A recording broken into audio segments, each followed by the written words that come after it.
of the Meek, where we watch made-for-TV movies and miniseries so you don't have to.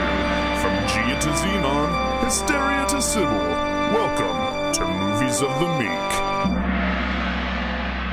Yeah, so Mazes and Monsters is a movie about four friends in college who realize they all love the fictional D&D game Mazes and Monsters, and they decide to play this game or take this game into the real world and play it in a local cavern, and it becomes a little too real for our lead character Robbie, played by Tom Hanks, and he slowly goes insane from playing this game. And he believes he's his character in Mazes and Monsters, Pardue the Holy Man. Pardue. Let's just start with the characters, both their their actual character and then their Mazes and Monsters characters. Okay. I was fascinated by their names. Who do we have? I'm glad you remembered them. Well, I'm hoping you can remember some of them. So. Oh, I cannot. Oh fuck. So I know there. So JJ. Yeah. He's like a prodigy. He's attending university. I think he's only like 16 or something. He's like super young. He like skipped a bunch of grades. Which I didn't figure that out until I read that on the internet. I'm pretty sure that there was a scene where Kate mentions it, and like it was in passing though. I don't know though, but it would make sense like based on the true story. I feel like JJ was based on his character was based on the actual student who went missing that the story was based off. But I want to get into his character Freelick. He's the maze controller. Then we have Daniel. I don't remember his character's name. Me either. It didn't matter. And then you have Kate. Also don't remember her characters. I didn't remember her name until we were 45 minutes into the movie. Yeah. Like all of a sudden they said her name and I was like, okay, so her name's Kate. It's like, also good. Also, write that down now. Daniel and Kate seem like the two people that wouldn't play this game. You know, like they seem like the two type of people who probably wouldn't play a Dungeons and Dragons type game. Yeah. But that's whatever. It's fine. I also love when so Tom Hanks is the star of this film. Tom Hanks plays Robbie, and Tom Hanks really just wants to have sex with Kate. And so when he's at the party and he meets Kate and he's talking to her originally and he's just trying to mac on her, oh my god, she's the one that basically forces his hand and forces him into playing Dungeons and Dragons. That was the most insane thing I've ever seen. Like, and my favorite part is that when she gets excited that he's played Dungeons and Dragons, she's like the best part about it is that you get to shape your own narrative, and it's like they both say that at like the same time, and it's like the weirdest fucking meet cute that's ever happened in a movie. I don't think the people who wrote this movie understood Dungeons and Dragons at all. Like, well, I actually know they don't, because this movie is like an anti-Dungeons and Dragons propaganda film at its heart. Yeah. So for them to bother to even research the game wouldn't make sense. But yeah, like the way they talk about it, we can create our own narratives. What level are you? And it's also like, I don't know. You couldn't just take your character and shove him into another game. Like, if you're a level 9, like, I guess if you had all the records of the things that you'd done, maybe they could respect that. But it's like, that's super rare to have a group of people that are like, we're all this level, and your character is what? And then the person's like, my character's also level 9. They're like, oh, okay. Yeah, so I've never played Dungeons & Dragons, and you have, I believe. Yes. So typically, you have a group of people, and that's like your company, and then you play several games of that, and you guys level up together. but you're Yeah. saying that doesn't make sense to like transfer your character over to someone else's game. I get what you're saying. All right. Yeah, because it's normally you've been on a journey with these people to get to level 9. You don't just want to add some rando, that claims they're level 9. They could just make that up because he's trying to fuck Kate. He could have just made that up. Yeah. Been like, oh yeah, I was level 9 too. Wink, wink, nudge, nudge. Let's buy a bed that we can sleep in your room together. It moves a little quick, doesn't it? That's so fucking weird. All right, but okay, so the movie starts with the missing persons investigation and the news reporter, talking about how this person has gone missing. Yeah. And then it goes through a wonderful, beautiful, epic song. Love it. As the opening credits roll. And then immediately after that, it shows, using the exact same opening credit font, it says 6 months earlier. Yeah. And then we cut to a really cool guy with a really cool helmet getting out of a really cool taxi. That's where we're introduced to Jay. And so Jay is the one that's based off of the kid that went missing. The kid that in real life was a prodigy, that in real life was a 16-year-old that played Dungeons and Dragons and then went missing. And that's all they have in common, though, are those. But I mean, yeah, I guess so. But like Jay, he goes into the cavern to kill himself, just like I think the kid's name was James something, Egbert or something. Yeah. And he was a prodigy, but the whole, the hat thing, like all the weird shit that Jay does that's not what this actual kid did. Hopefully not. Yeah, exactly. Hopefully didn't wear a billion fucking hats all the time. But so Jay he technically goes missing for like an hour because he was trying to kill himself. But then he's found, and then Robbie kind of takes the place of that character, and he goes missing. So, I mean, I guess what's her face, Nova Jaffe. I don't know how to remember that. Yeah, she fictionalized the true life story.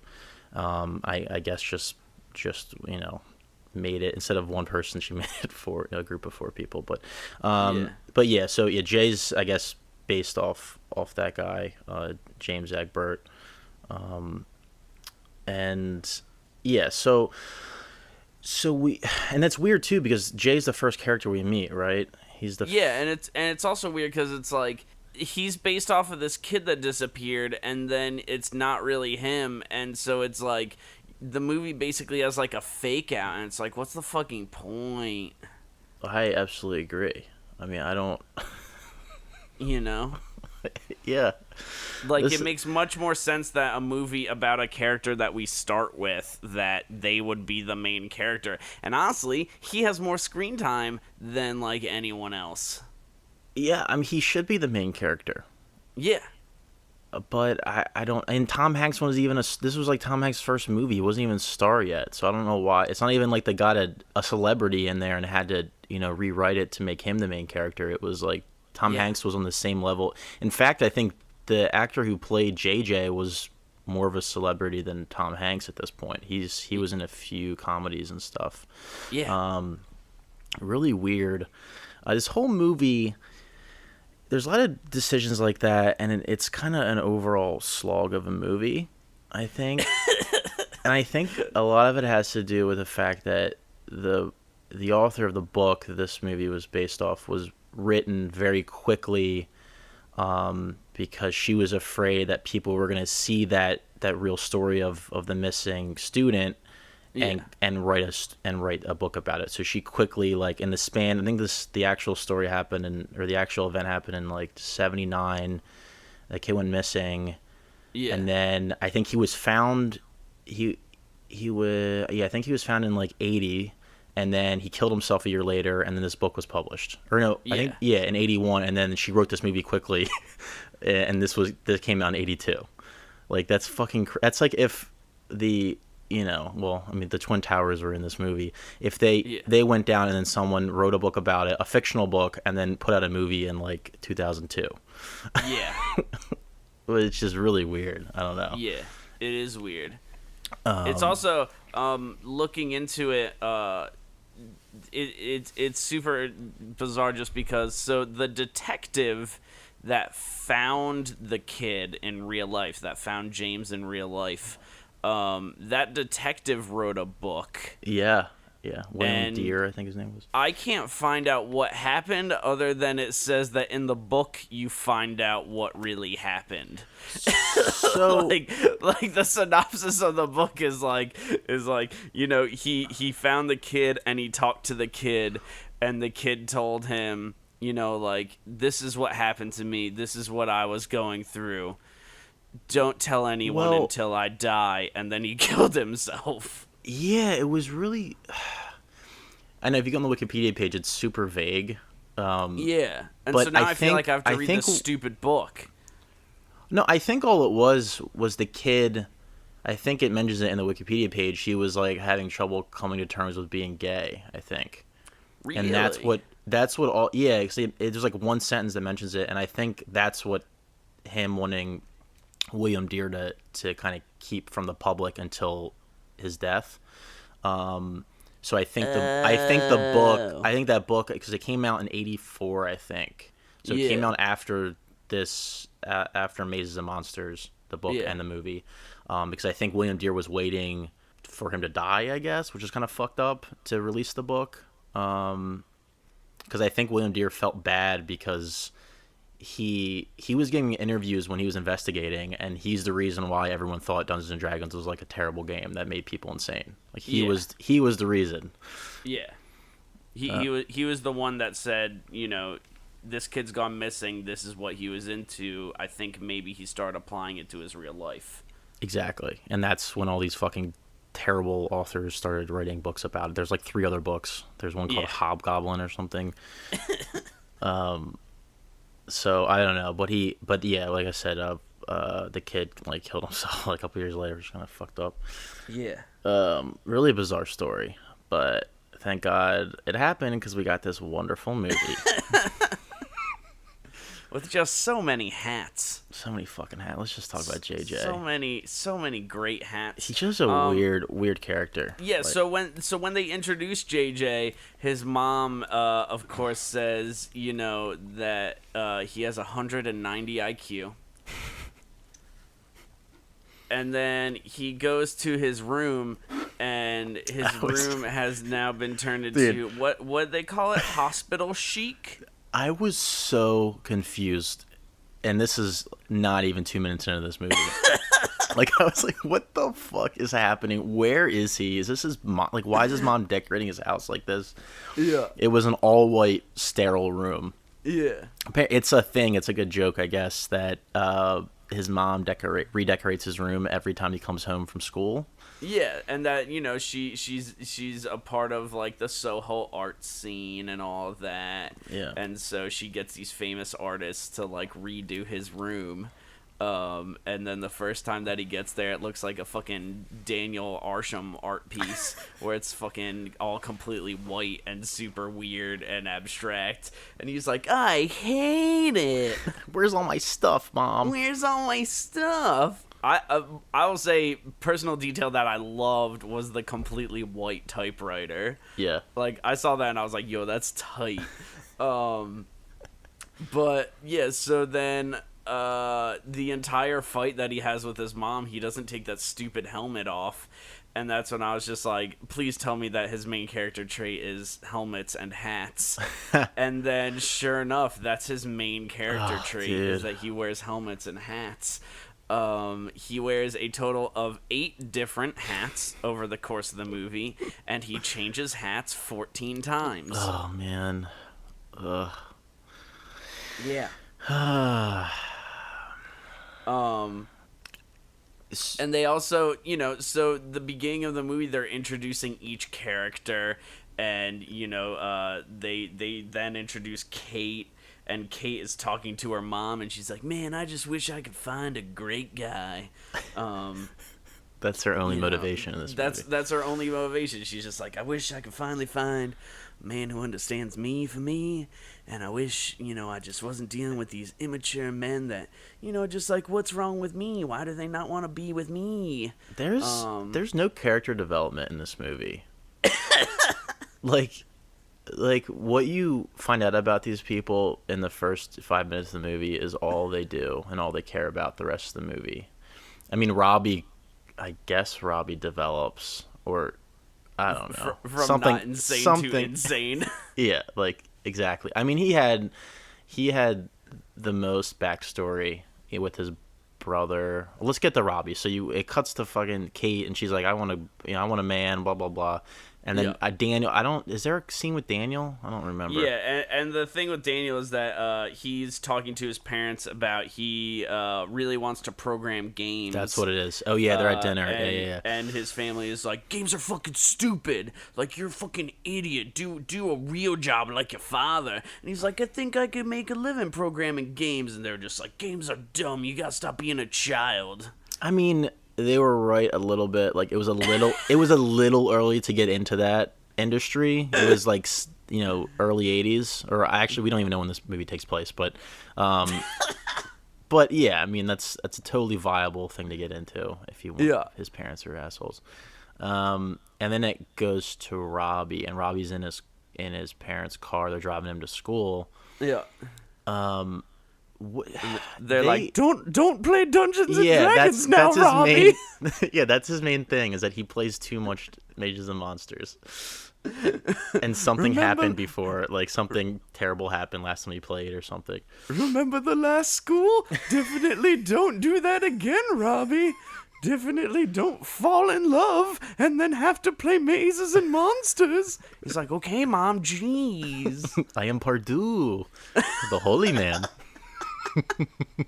and then he goes to the cafeteria, and the first thing that he sees, he's like, Mazes and Monsters.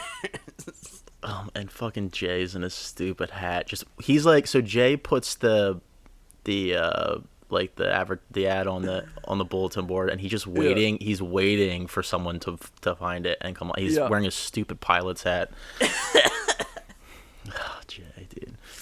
And of course Robbie looks at it, and he's like, oh no, I don't play, and he walks away. Yeah. And then I think Jay invites him to his party, and that's where he meets Kate, and then it goes downhill from there. Yeah. And that was, the reason that I assumed that Jay wasn't 16 is because, Robbie, this is his second school that he's been to, okay? And then he shows up at Jay's party, and he brings him a bottle of wine, and Jay looks at it and goes, 1987, great year. Which, once again, this movie takes place, or it was released in 1982. So that part makes no goddamn sense. I don't know what happened there. I don't know. Also, Jay, he's 16, or we think he's 16, but he's already friends with Daniel and Kate, so he's been at the school. Yeah. Like the previous semester. So when did he start college? Like, how smart is this dude? I mean, he would have to start when he was like 15. And that's I think the kid James started college when he was 14. Really? Yeah. Okay. That's kind of crazy. Oh yeah, definitely. That's insane. But I don't think JJ, I mean, from what I've seen in the movie, he didn't seem like he was that smart ever. Yeah, he was not exuding intelligence in any way. Oh my god. He was an idiot. But so anyway, yeah, Kate and Robbie meet there, right? And they quickly fall in love. Quickly. like they move into the dorms. The montage of them just going for runs together. Oh, I love that. Montage. Swooning. They play another terrible ballad, which is really great. And they're also playing a lot of Mazes and Monsters during this time. Yeah, and so they're playing a lot of Mazes and Monsters, and as their characters level up, their love levels up. Dude, I love that song they play when they start playing Mazes and Monsters. That it's like that harp. Oh yeah, that weird like medieval harp music. It was I don't know. It got me in the mood. I don't know. I love when they go into the cave and the flute starts playing. But yeah, and so they keep playing Mazes and Monsters, and like Robbie and Kate are falling deeper and deeper in love and spending more and more time with each other. And so sometimes like they stop playing games because now they're just in love with each other. And so Jay is starting to feel a little neglected. And then he gets excited because it's their first game in a while, and he jumps down some pit, and his character dies. And that's when he starts to get... That's quote-unquote when he gets depressed, but he doesn't act that depressed until he's just talking to his bird about how he should kill himself. I thought that happens after... Like, I thought he does the I want to commit suicide thing, and then he goes to the cavern, and then the next game he says... Or he does that stupid thing. He jumps on the spikes and kills his character. No, he that's immediately... before? Yeah, that's before. Oh, gotcha. Yeah, because his depression that his good character, his level 9 character is now dead. And they're like, well, you could just start over. And he's like, I want to fucking start over. And it's in that moment that he goes back and he's talking to his bird, which is, of course, named Merlin. And he's just like, Merlin, did you know no one's ever commit suicide at this school? Which is a weird thing to know. And then he was like... Imagine that. Someone commits suicide. They'd probably be pretty popular. You know, there are these caverns that you're not supposed to go into. I'll bet if a kid commits suicide in those caverns, he would be immortal. And then he decides to go and do it. Oh my god. It was so... that was so abrupt, man. It was insane. And then when he gets to the caverns, he's like, hey, these are pretty cool. Like, he was not suicidal at all. No. At all. I mean, he had the conversation with... There's a conversation with Daniel, and he's like, Daniel, it's probably so great being popular, and you have all these friends. And, like, Jay has tons of friends at this point. I mean, he's throwing ragers. Yeah. Everyone Huge goes to parties. everyone's going to his party. I don't know why he thinks no one likes him. Yeah. But yeah, like you said, he goes to the cavern and instantly he's not suicidal anymore. Yeah. It's like, this is the perfect place for... It's like, bro, you were just bored.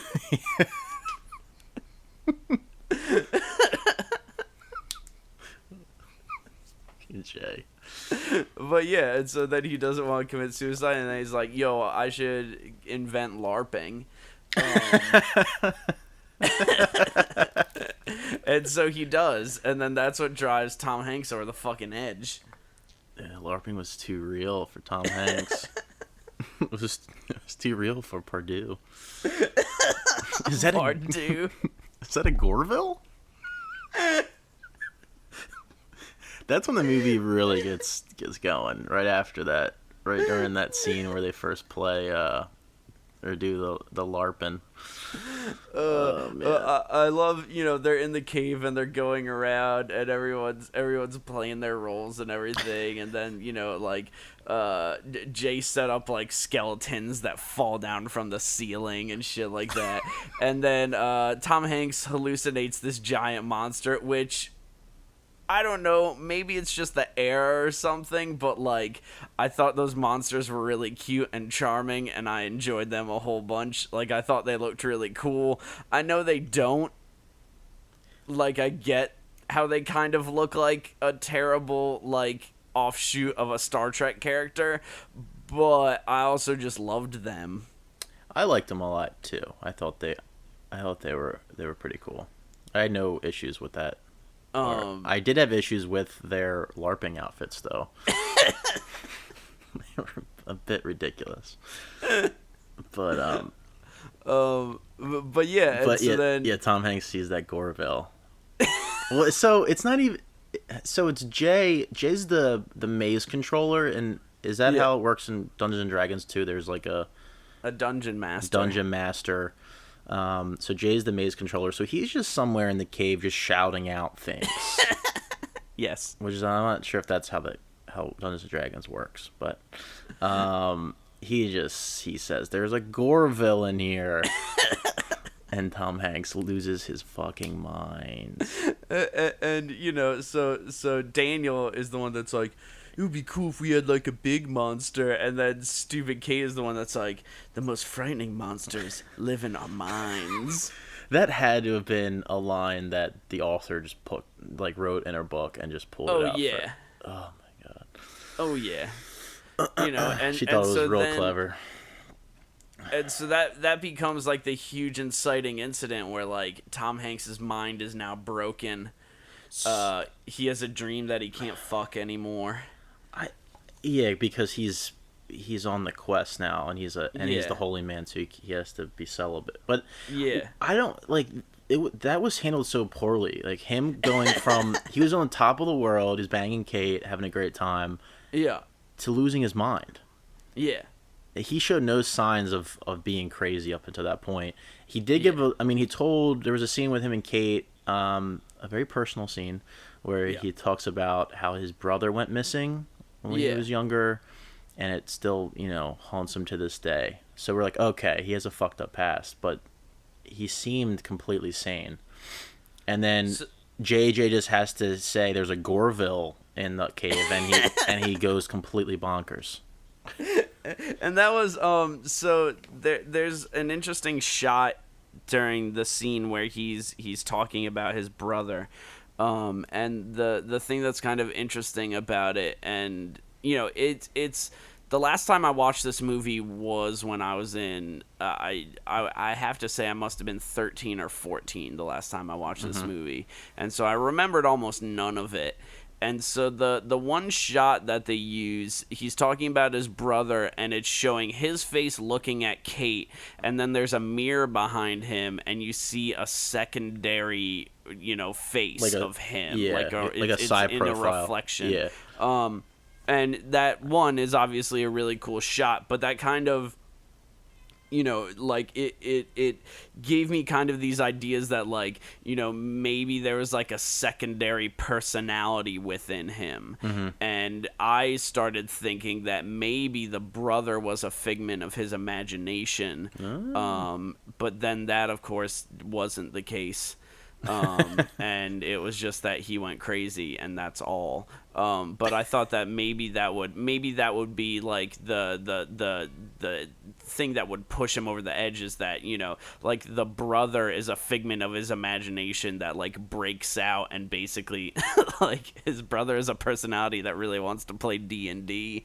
Like his brother's personality is like an insane person, and like that was the person that like continued being pushed over the edge until finally they lost it at the World Trade Centers. That would have been an interesting development. Yeah, and I was expecting like, they call his mom and they're like, hey, like, have you seen Robbie? We haven't seen him in like 3 days. And she'd be like, no, like, what's going on? And they'd be like, he's been saying all this weird stuff and like talking about his brother. And then the mom would be like, he doesn't have a brother. And it would be like, dun dun dun, and they'd be like, oh fuck. But none of that happened, of course. That did not happen. I mean, he had dual personalities. One was Robbie and one was Purdue.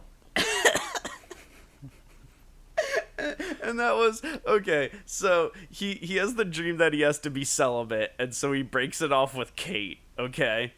Yeah. And so he's like, we're fucking done.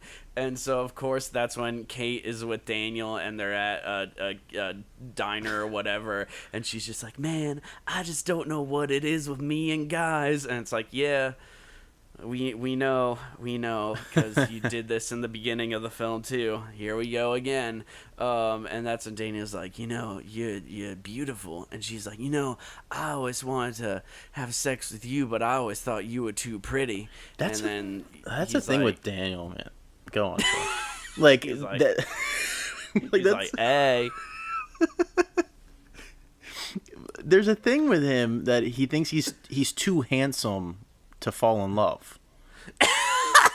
That's one of his traits. I think they established that in the beginning of the movie. Like he's never gonna find love because he's too handsome. He can only have one night stands. Yeah. I was like, what are you fucking talking about? That's not a thing. Yeah. At all. Maybe not for a schlub like you. I think that's what he says to. I think that's what he says to JJ right before JJ wants to kill himself. But whatever. That love story was so boring. So where I was going with that is, so then JJ's having another party, okay, and it's a rager, and it's a Halloween party, and this shot is a POV shot, and so it shows someone walking in, and JJ's like, "Hey, glad you made it, so glad you're here," and I was like, okay, so this is clearly Tom Hanks, like, you know, because this is supposed to be his story, we're supposed to think of him as the main character, and so it's you know, hey, thanks, glad you made it, and I was like, okay, so this is Tom Hanks POV, like, what's gonna happen next? And then all of a sudden you see the camera pan over, and there's just fucking Tom Hanks dressed up like a fucking priest, and his eyes are just like fucking like ghosted. And I was like, this is the greatest sequence that's ever been put to film. Oh man, That part's so fucking good. wait, was it a Halloween party? Yeah. Okay, because it was clever of them to make it a Halloween party, because I didn't realize that Tom Hanks had lost it at that point. I thought he was just dressed up in his LARPing outfit. Yeah. But yeah, so after Jay like welcomes that random dude we'd never seen before into the party. Is that what happens? Yeah. And then we just see Tom Hanks like aimlessly walking around, like super awkward.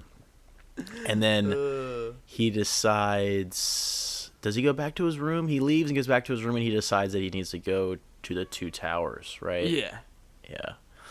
And so I'm a little confused about his insanity. So he believes that he's Pardue, right? The holy man. Pardue, the holy man. I have spells. But so when the dude's trying to rob him, and he's like, "These are my spells." we're not there yet. We're almost there. So he decides he's going to take a trip to New York City. He leaves his wallet at his dorm. He has no money. Yeah. But he does have his spells. He takes off his holy man outfit and puts on regular clothes, which I thought was weird, because I thought the whole thing was that he thought he was Pardue. Like, he was going in and out of being Pardue and being Robbie. But at this point, he was 100% Pardue, or for the most part. So why did he take off his like fucking Pardue outfit? He like put on his regular clothes, goes to fucking New York City. How does he get to New York City? He has no money. That's a great question. He still thinks he's Pardue in this fantasy land. Yeah. It's crazy. Anyway, it cuts to him wandering New York City, and then he gets mugged, which is probably one of my favorite. That whole sequence, from him getting mugged to him calling Kate, it's the best thing that he's ever done. Would you agree with that? As Tom Hanks, the actor? Oh yeah. I'll agree. Oh my god. I mean, he gets mugged, and he's going in and out of hallucinations at this point. He gets mugged, and they go up to him with a knife, and he's like, "Oh no, these are my spells." They're like, what are you talking about? They chase him into an alley. He pulls a knife on them, and at this point, he sees the muggers as the Gorvil, that crazy monster. So here's a weird thing that I have a question about. Mm-hmm. Okay. So Pardue has a dagger, okay? Mm-hmm. Like a large, like, Lord of the Rings looking dagger that has like an ivory hilt, okay? Mm-hmm. Yes. When he fights off the robbers, that's what he pulls out, okay? Mm-hmm. And that's what he stabs the guy with. Now, we know that knife actually exists because on top of his map to the two towers, we see it when Kate, Daniel, and Jay are going through his stuff. Like, you see that knife. So when he stabs that guy in the alleyway, that's his imagination, and they use that knife as if it's in his mind, because then later when he calls Kate on the phone and he's like, oh God, there's blood on my hands, oh God, there's blood on my knife, when it shows the knife, it's a regular switch, like it's a regular pocket knife. Yeah, I thought that was weird too. So is that was him imagining that he was Pardue with Pardue's knife? I think so. I think the Pardue sword dagger thing, that was like a plastic dagger. Okay. But it is a physical object that because he has that in the cave when he first goes insane as Pardue. Yeah. And he confronts the Gorvil with that in the cave, but then when he's in real life, I think they just gave him regular clothes, so because they were filming on the streets of New York City, you know what I mean? Yeah. It wasn't on a set, so maybe they just didn't want to fucking, too many people to be like acting weird when he's walking around. I think that's what it was. But you're right. Yeah, he conveniently just imagines that real life Pardue dagger in his head, and then it cuts to him with a switchblade, and he actually stabs one of the guys. Yeah, I thought it was this movie gets really fucking dark. Like it's. Oh yeah.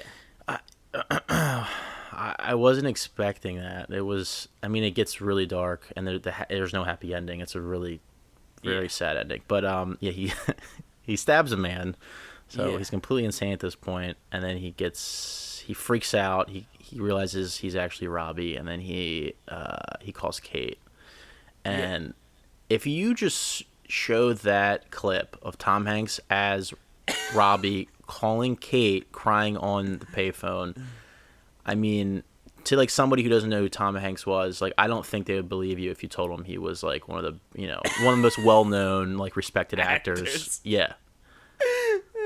Yeah. It's really crazy, and whenever I see one of these movies now, I'm like, and I'm saying, I think this person's bad or this person's bad. They could be amazing actors, but they were given, this is their first role or something, or they're dealing with a terrible, terrible script, which I'm sure all these kids were. But he was fine for most of the movie. I thought that scene was just super hammy. Like it was very bad. But but yeah, so Kate and the crew decide to. Well, I thought this was funny too. Kate gets the call, and then she lets Daniel and Jay know what's happening. Yeah. And I think it's at nighttime, and they decide, this is crazy. One of their best friends from school is insane, and he's missing in New York City, and they're like, all right, we have to get him, and they wait until the next day. Like they're all like, let's get some sleep first. Let our friend Robbie walk around aimlessly in New York City for like 8 hours, and then we'll drive to find him. I thought that was really really neat. So one of my favorite, and this is a huge movie trope that I hate, and they do it in this movie, which is right before Robbie calls. So Kate is trying to remember things about Tom Hanks's brother. And she's trying to remember all this information, and this is I fucking hate this movie trope where it's a bunch of people that are just like, you gotta try to remember. Is there anything else? There has to be something else you have to try to remember. And then the person trying to remember is just like, I'm trying. Yeah, I fucking hate that in movies. I fucking hated that too. I hate it. I was like, just give her a minute, just give her a second. Stop freaking out. And then they get the phone call, and then they wait a day. Yeah. And then they get in a car to go to New York, and Jay brings his bird because he says, quote unquote, it's good luck. And they go to Jay, and there's another thing. They sleep, and they wake up. Meanwhile, Tom Hanks is just walking around, and they go to Jay's house to like regroup in New York City. Yeah. And of course, his mom redecorates his room again. And he loves it. I just thought that was so stupid. Like, why? That was just a weird thing to have in the movie, to establish that his mom redecorates his room, and then you see it. Because at this point in the movie, like, the only thing the audience should care about is Robbie and where Robbie is. So they go back to his, and now it's decorated like a fucking, like, a movie set or something. I don't really know. He has I like don't know what to describe that as. he has like director's chairs. It's very bizarre, very dark. I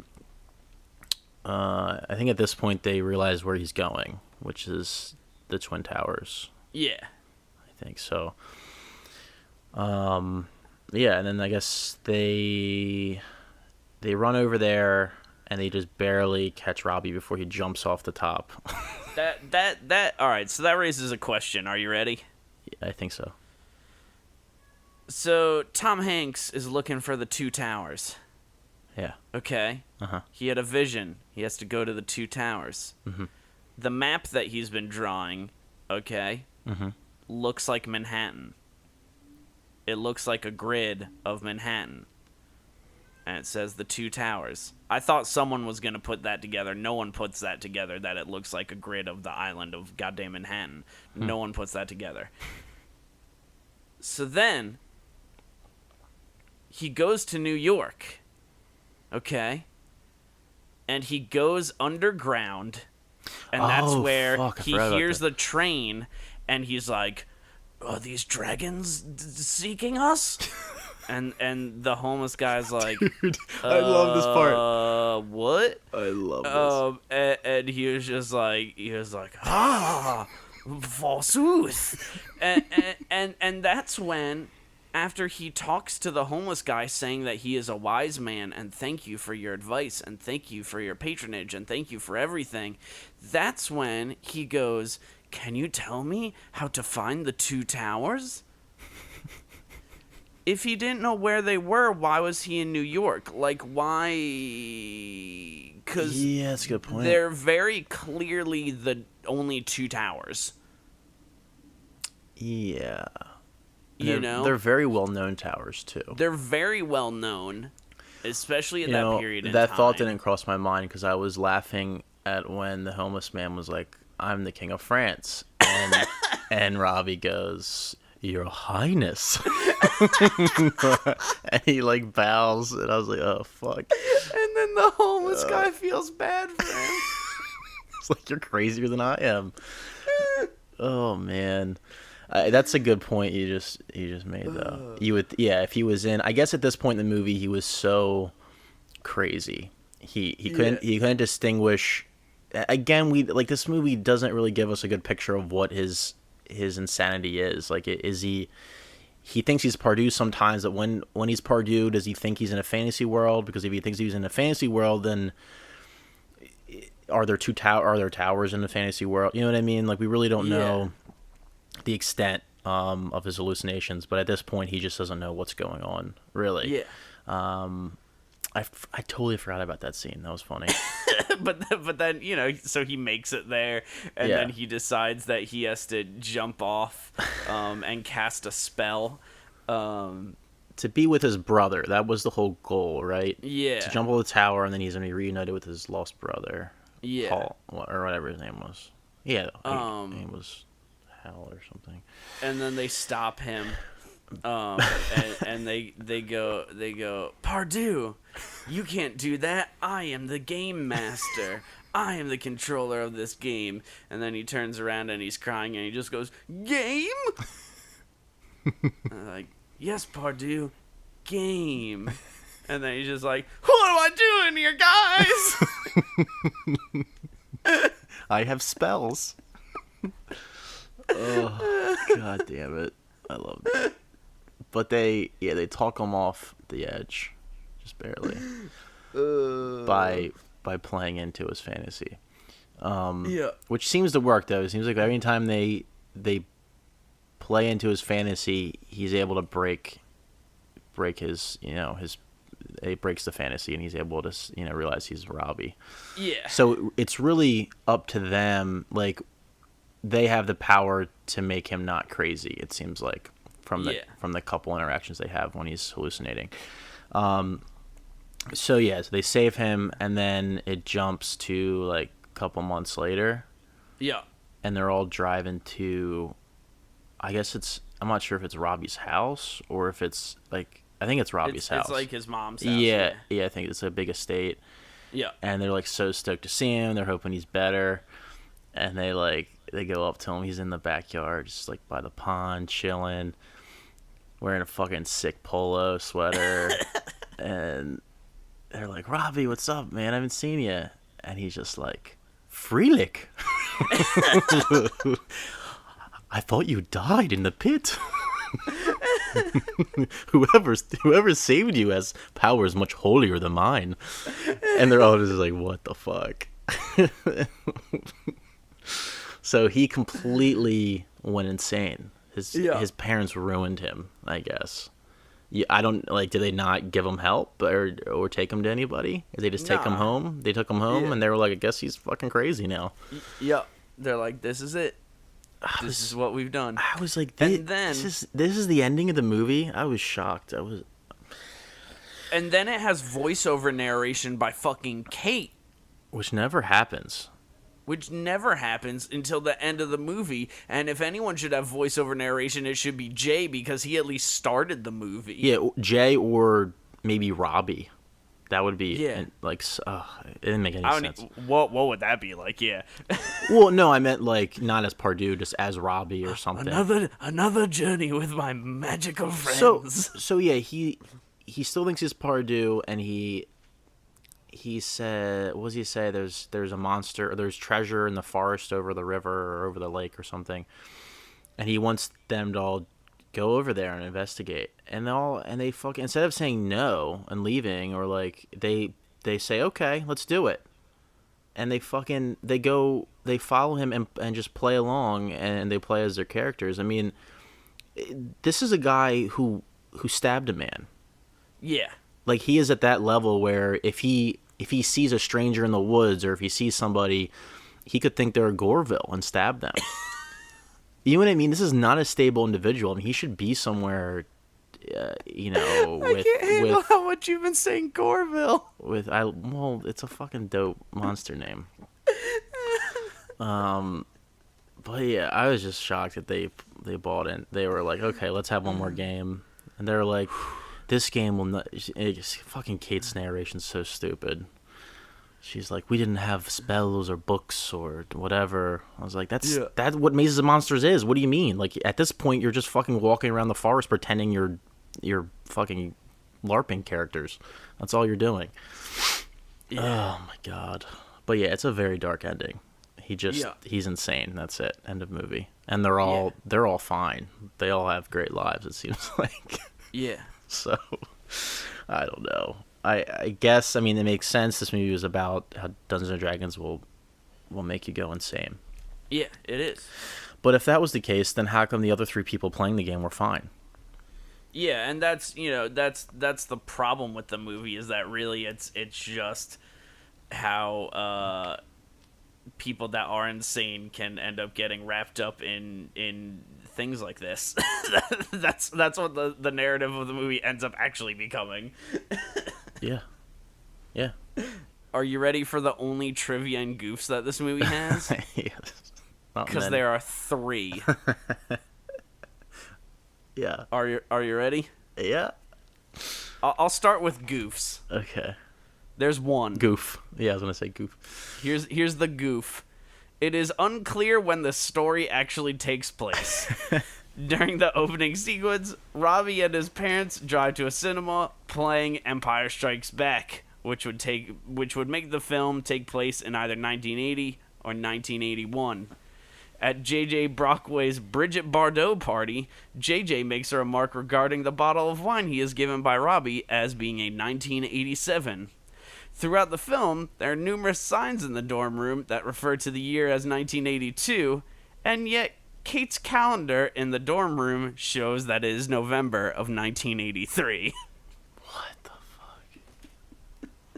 fuck? So it's like 5 years this movie could take place in. That's insane. She probably didn't even care, man. They probably didn't even care when they're making this movie. There was like, oh yeah, I highly doubt anyone cared, other than Tom Hanks, who slayed it.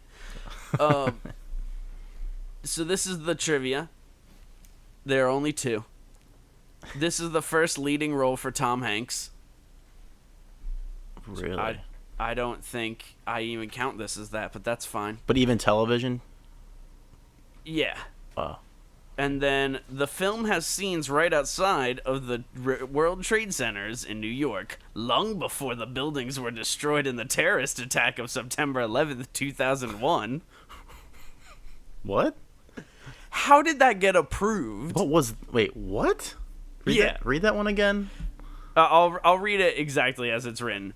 The film has scenes right outside and inside of 2 World Trade Center, New York, long before the building was destroyed in the terrorist attacks of September 11th, 2001. Oh, that's a lame one. That's... You could do this about any building anywhere. That's what I'm saying. Like, that is not really trivia. Yeah. And that's it. That's all we have for trivia and goofs? That's it, yeah. Fuck. I mean, besides the wine thing, I don't think I noticed anything else that was too crazy. He wears 14 fucking hats.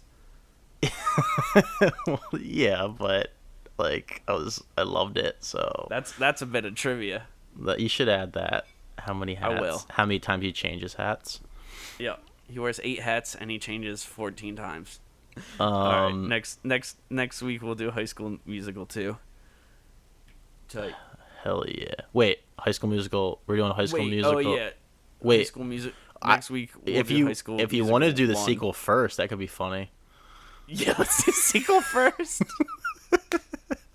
Having no experience with the first movie. Fuck it, I don't care.